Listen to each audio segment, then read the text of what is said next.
Throughout my life, I've always been fascinated by edutainment, the concept that something can be entertaining and informative without being dry, stupid, and more boring than staring at the ceiling. Over the years, many have tried to marry these values of education and entertainment with varying degrees of success and failure. Many of the entertainmental programs you probably remember were aimed at children, and this colors the very way we perceive the entire genre. Education, whether it be through scholastics, parental guidance, or the omnipresent hand of our television sets, is more or less synonymous with childhood.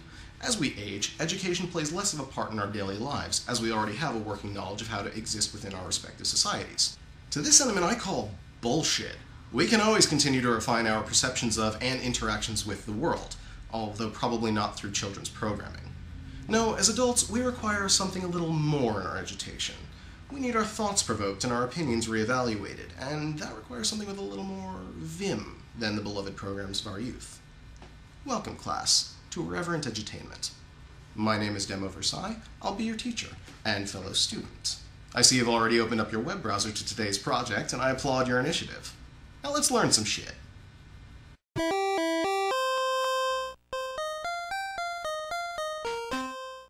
Today we're going to explore the edutainmental value of a much maligned video game, Where's Waldo for the Nintendo Entertainment System. This is a fantastic example of how not to design a video game, but here's a brief overview. The game begins with an insultingly truncated credit screen, indicating that the game was only worked on by 4 people. Not a good sign. The credits are actually very telling, not actually mentioning Martin Hanford, the creator of the Where's Waldo series, and having no credited game testers or quality assurance. Wait, Bethesda? One of today's most beloved game developers? They made the Elder Scrolls series. They made Fallout 3. Shit, maybe this game is going to be good. Let's do a little more research. Okay, one of the programmers, Randy Linden, worked on some of the Dragon's Lair games.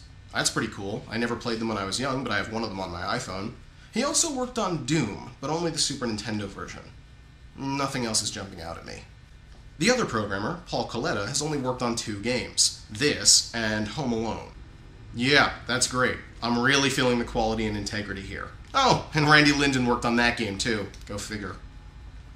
The art was done by Dev Madan.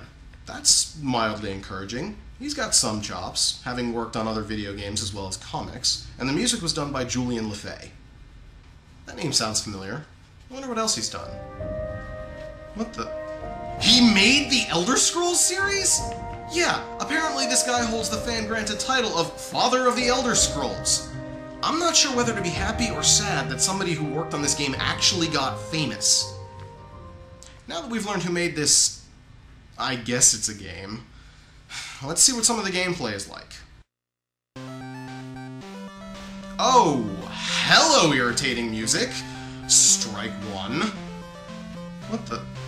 Why isn't... Oh, lovely. I have to push the select button to change the difficulty. Why can't I use the D-pad? That's poorly designed. Strike 2.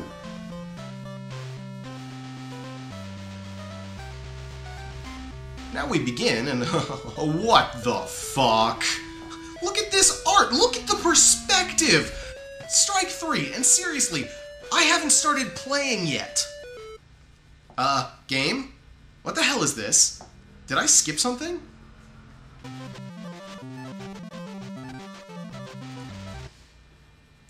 Nope. The music cuts off into silence, except for a loud hum, and the graphics are just... hello, time limit. Where did my 15 seconds go? When I started, I was at 9:55, and now it's... oh, crap. Does the time limit count down during the cutscenes of Waldo walking? The unskippable cutscenes? It does, you son of a bitch! Actually, this is one game in which I will defend unskippable cutscenes. I don't personally like to skip them, but sometimes you just... Oh god, just make it stop. Dance, Luna! I want to see! Ugh. In this game, however, they're kind of necessary. See, the funny thing about Where's Waldo is that it was made by Bethesda Softworks. When Bethesda was making Oblivion back in 2005, there were a lot of press releases touting their use of procedural content generation. Whatever. Bethesda was working with this tech back in '91, making Waldo show up in a different place every time you played the game. The trick? Unskippable cutscenes to hide the time that it took to do the procedural generation. clever. The fact that your time limit keeps dropping during these unskippable cutscenes, while an unbelievably catchy yet completely insipid tune burrows its way into your mind, that's a travesty! Oh, and if that wasn't bad enough, the procedurally generated content was ahead of its time in the worst possible way.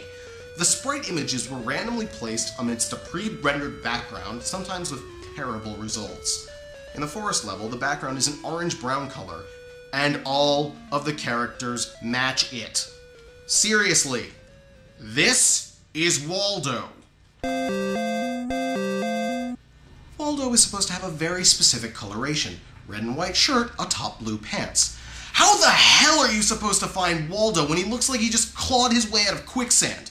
Oh, and speaking of finding Waldo, this is supposed to be our protagonist. This is the most identifiable he will ever be in this game.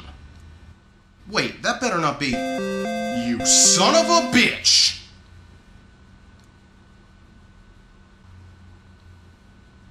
Where the fuck are you?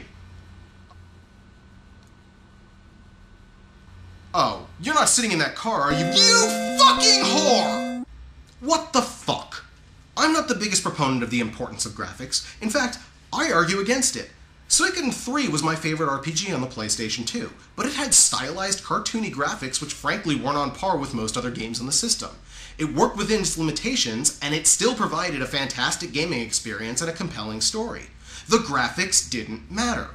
In this game, however, they really, really do. This is a hidden picture game. All you have are graphics. Ugh. I wanted to like this game. When I was a kid, I adored the Where's Waldo books. Even recently, I bought Interpol: The Hunt for Dr. Chaos on the Xbox 360 arcade. It was a hidden picture game. I liked it. It didn't have the charm of the Where's Waldo books, but that's because Martin Handford took a very simple gaming trope, find the thing, and added a character we could care about. Waldo became pretty much synonymous with the entire hidden picture genre, and this was his breakout into video games? What a fucking waste. So the game is basically trying to find Waldo by his posture rather than his coloration, except for 3 minigame levels. This stupid cave, which is the only level in which you are not penalized for random guessing. Once you find him, you can click on the hourglass to either add or subtract a minute from your time limit. Oh, fuck you, game! The subway. It took me years to get over my pathological fear of subways, inflicted upon me by this level. The subway is a maze minigame where you have to navigate a cursor to pick up Waldo, pick up Waldo's glasses, and escape. There are some problems with this. Problem 1. The maze is morphic and not at all straightforward, unless you get lucky. Procedural generation, remember. Problem 2. Your little cursor moves very, very slowly. Problem 3. Problem 3. Problem 3 is this gentleman right here. This creepy son of a bitch is a very good AI who will hunt you down. He will use the best route possible and come and find you, and when he does, he will kill you. You, the player. He doesn't care about Waldo, all he cares about is you, and ending your miserable life. Should he catch you, he will drain your remaining time to nothing in a matter of seconds. He just— oh god!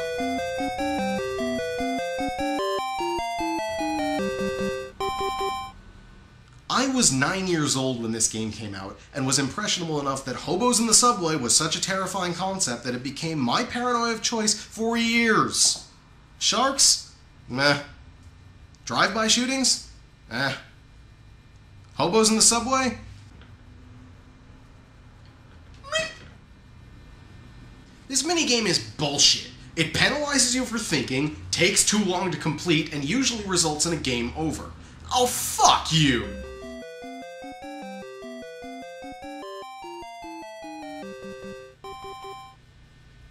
The last level, the launch pad, is a slot machine. Were they even trying? Yeah, it moves slowly enough to sorta resemble a timing puzzle, but really? This is just lazy. Disappointingly lazy. Is this a good game? No. Not by any stretch of the imagination. The controls are flawed, the minigames are pathetic, the music is maddening, and the art— I still can't figure out what most of these people are supposed to be doing. And considering that the guy who did the art went on to become the art director for the Sly Cooper games, I don't know what to think. This is not a good game. A more pertinent question might be, is it a worthy addition to the Where's Waldo series? Hell no! Okay, fine. Is it at least loyal to the source material? You know, I'm not actually sure. I mean, think about it. What exactly is the plot of the Where's Waldo books anyway? In the first book, we follow Waldo as he goes off on a journey, laden with the equipment necessary to survive. We learn that he has terrible wanderlust and that he isn't very good about keeping track of his things. In his second adventure, Waldo is traveling through time via a series of time-locked books. Or perhaps his imagination supersedes the reality through which he walks. Either way, he ends up on the moon amidst a menagerie of aliens and spacemen, completely bookless owing to his penchant for discarding objects. In Book 3, Waldo travels through time with his newfound wizard friend, who must have rescued him from the moon, and he follows a path of self-discovery paved by previous incarnations of himself. It is at this point that the canon really gets weird. Instead of continuing on to the fourth book in the series, Where's Waldo in Hollywood, we instead get some interim material before the plot, ha-ha, continues. Despite not technically being one of his adventures, the Ultimate Fun book really added some personality to the series. Actually, more like personalities. Wilma, Woof, and the Waldo Watchers. The Waldo Watchers seem to be some weird hybrid between a set of stand-in characters for us, the readers, to relate to, and the cross-country running cult accidentally started by Forrest Gump. How dedicated do you have to be to follow someone through alternate versions of reality? I mean, it was like an alarm went off in my head, you know? I said, here's a guy that's got his act together. Here's somebody who's got it all figured out. Here's somebody who has the answer. Oh god! Oh crap. Chronologically, the game comes next. Oh, make it stop! Shut up! Enough! Moving on! Next up was the magnificent poster book, wherein we meet Waldo's nemesis, Oddlaw. If you don't get the joke, I'm not explaining it. Spoil sport. We also reunite with our wizardly friend, Wizard Whitebeard. What a fantastic name. Hey, hold up, we already met Wilma. Huh? Alright. Meet Wenda, Wilma's twin sister. Waldo's dating her too. What can I say? Dude's got game. The poster book was awesome. It is easily my favorite book of the series. Would that I knew where my copy was, I would so show it off. It was, as I recall, huge. Like, bigger than me huge. Like, bigger than New Jersey huge. There were other spin-offs, but these were the ones which were essential to the plot. I can't believe I just said that. Book 4 was actually really good. It went back to the normal Waldo Adventures narrative in book size and successfully integrated his entourage into the pictures and storylines. Except for Wilma. She's gone. I don't know where she went. Maybe she left Waldo because he was dating her sister. Maybe she got lost in one of the freakish parallel dimensions they visit. Maybe Whitebeard cast a fireball at her, who knows? She vanished and nobody has seen her since. Although there are rumors that she's the 100th Waldo Watcher. Which is kind of creepy, actually. You know, stalking your ex through time and space. The TARDIS can translate anything. All we have to do is open the doors and read the very first words in recorded history.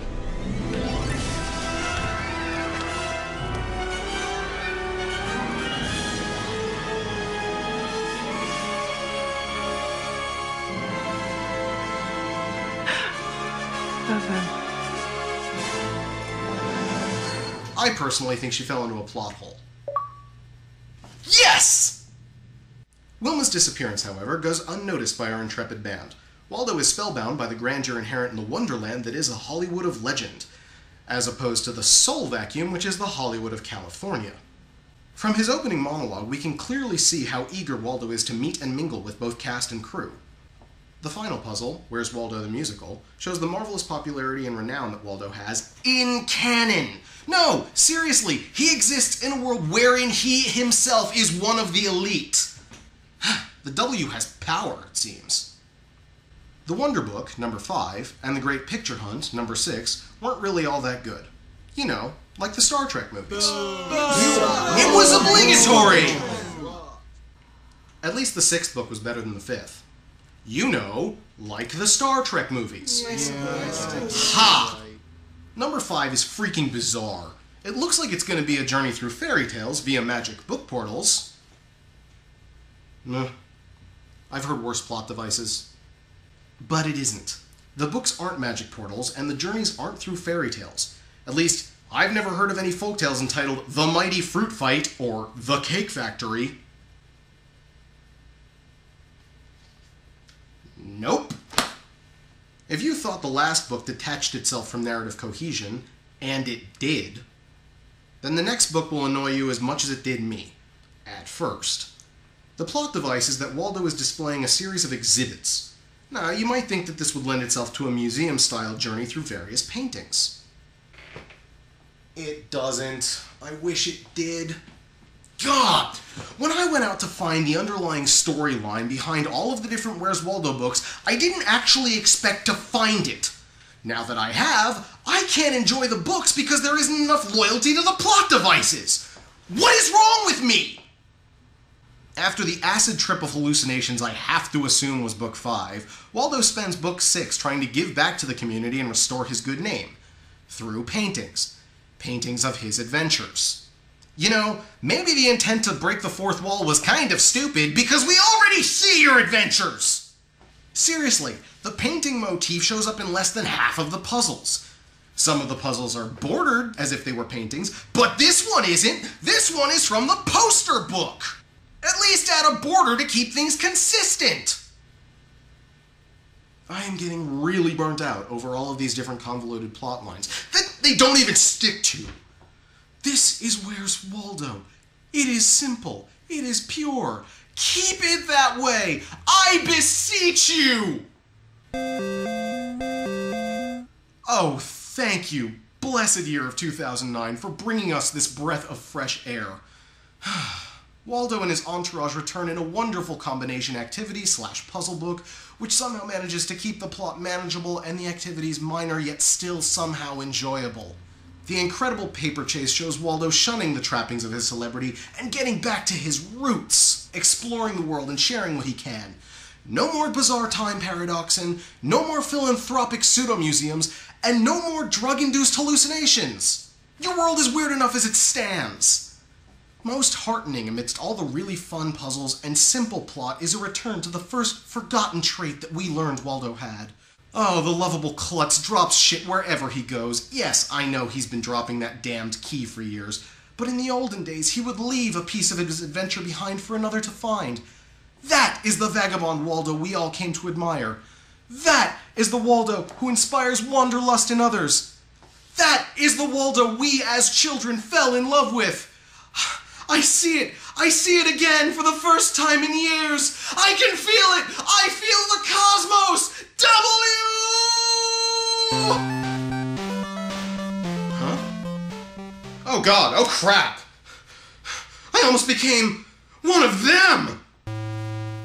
Oh, thank you, shitty game! In summary, Waldo is a scatterbrained man with serious wanderlust who enjoys traveling through worlds both historical and fantastical, wherein he ultimately finds himself, gathers a substantial following, and reaps incomparable profit and clout from his journeys. Drunk on power and fame, he descends into an addled state, from which he recovers, and, like many celebrities, tries to restore his good name through cash flows like water philanthropy. Older and wiser from his ordeals, he finally merges his love of adventure with his desire to provide his admirers with fun, games, and a lust for life. Waldo is a textbook extrovert and a benevolent celebrity. Even throughout fear and loathing in Waldo's imagination, he remains kind and eager to share his experiences with all. So, how does Where's Waldo for the NES stack up? Well, he has a destination right from the start, which is odd. Waldo's agenda has always been emphasizing the journey rather than the destination. He certainly does travel to a lot of places, but by his use of camouflage and his apparent hiding from our view, we begin to get the impression that Waldo is viewing us more as unwelcome paparazzi than beloved companions. Only after rescuing him from a mutable labyrinth and a murderous stranger does he accede to our company and allow us one more simple search before ascending into the heavens. When he finally reaches his destination, the music suddenly shifts from non-existent or torturous to surprisingly evocative. The introduction to the ending is a mysterious alien jingle, perfect for setting the scene in the vastness of space, followed immediately by a joyous 5-note bridge. Waldo triumphantly bounds out onto the moon clad in his custom spacesuit, only to find nothing.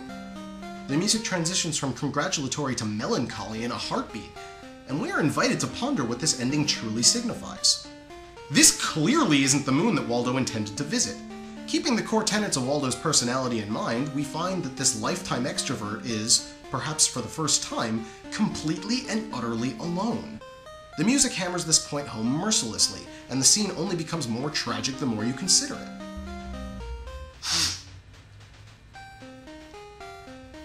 Seriously, with different music we might be able to take this as a victory of exploration, but Waldo always travels to places full of people and culture. He is not a trailblazer who loves the undiscovered, but a connoisseur who loves humanity in all of its splendor.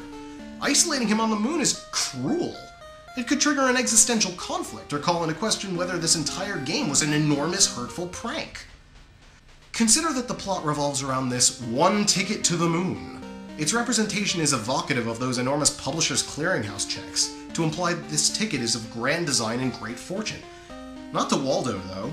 If instead of one ticket to the moon, it rather said the only ticket to the moon, Waldo would never have gone.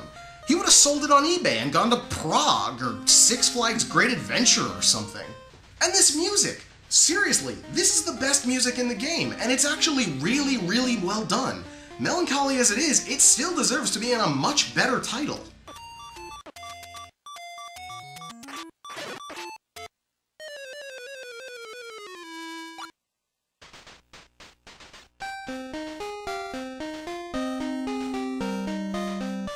Is that it?